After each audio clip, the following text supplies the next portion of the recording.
Good morning সবাইকে। আজকে দিনটা সোমবার, এখন সকাল 6টা। হাঁটতে যাওয়া হয়নি, কেন কি আজকে মামির স্টুডিওতে একটু কাজ ছিল। এই গাছগুলো দেখছেন আমার দাদির লাগানো, কি সুন্দর হয়েছে না ফুলগুলো। কমেন্ট সেকশনে জানাবেন কেমন লাগলো।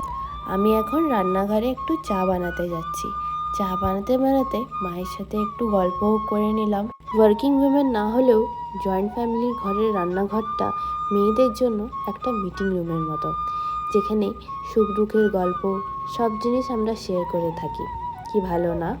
সকালবেলায় সবাই চিনি ছাড়া চা খেতে পছন্দ করলেও বেলার দিকে একটু বেশি চিনি দিয়েই সবাই চা খায়। জানি শরীরের জন্য ওটা ক্ষতিকারক, কিন্তু ভালো লাগার মতো তো একটা ব্যাপার আছে। এখানে চা পাতাগুলো ঠিক আমার পছন্দ না। যতই চা পাতা দিই তাতেও সে রঙটা আসে না। চায়ের রং না আসলে আবার খেতে ভালো লাগে নাকি? সবার ফ্যামিলিতে হয় না কি জানি না, কিন্তু আমাদের ঘরে চা যদি ভালো করে না খায় তাহলে সবার মাথা ব্যথা করে। আপনাদেরও এমনি হয় কি না আমাকে কমেন্টে নিশ্চয়ই জানাবেন। কথা বলতে বলতে চাটা বেশ হয়েই আসলো। এবারে আমি সবাইকে চা দিয়ে আমার একটু ফ্রি টাইম এনজয় করতে ছাদে চলে গেলাম। আমাদের ছাদটা বড়ই বলতে পারেন। এখন উপরে যেতে যেতে ভাবছি হাঁটতে যাওয়ার তো হয়নি, উপরে যে করে একটু হেঁটে নিই। কিন্তু যেই দরজাটা খুলেছি, এত রোদে তো হাঁটা যাবে না। তাই একবার গেলাম, ঘুরে আসলাম, এদিক ওদিক দেখলাম। ছাদে যেতে খুব ভালো লাগে। ছোটোবেলায় আমাদেরকে ছাদে কেউ অ্যালাউ করতো না, ছোট ছিলাম তো, ভাবতো পড়ে টড়ে যাবো, ওই জন্য। এখনও একা করে না, তাও বড় হয়েছি তো চলে আসি মাঝে মাঝে। ভালো লাগে ছাদটা, হাওয়া। নিচের থেকে শুনতে পাচ্ছি কে যেন ডাকাডাকি করছে। নিচে এসে দেখি মা বলছে দাদু ব্যাংকে যাবে, কিছু ফর্মাল কাজ আছে।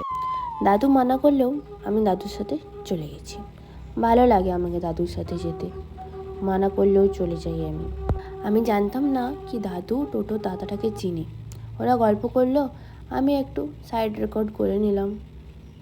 আমরা ব্যাংকে পৌঁছে নেমে গেছি।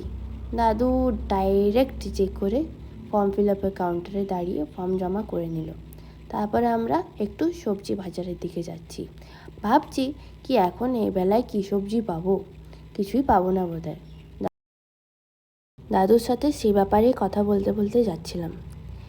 যেতে যেতে যেতে যেতে দেখি, বাহ, এখনও সবজি বাজারে এত সবজি, এত ফ্রেশ।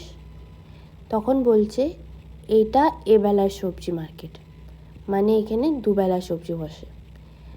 তারপরে আমরা একটু মিষ্টির দোকানে চলে গেলাম। মিষ্টি বাজার নিয়ে আমরা ঘর ফিরে আসলাম। দাদুকে সবাই চিনে, ঘরের বাইরের থেকেও সবাই গোপালদা করে ডাকছে। কি বাবা, কি বন্ধুত্ব! আমাকে এত কেউ চিনে না। আমরা ঘরে চলে এসেছি। আমি সব সবজিগুলো বার করে মাকে দেখাচ্ছি, দেখো আমরা কি কি বাজার করেছি। আজকের ব্লগটা এখানেই এন্ড করছি। সাথে থাকবেন, ভালো থাকবেন।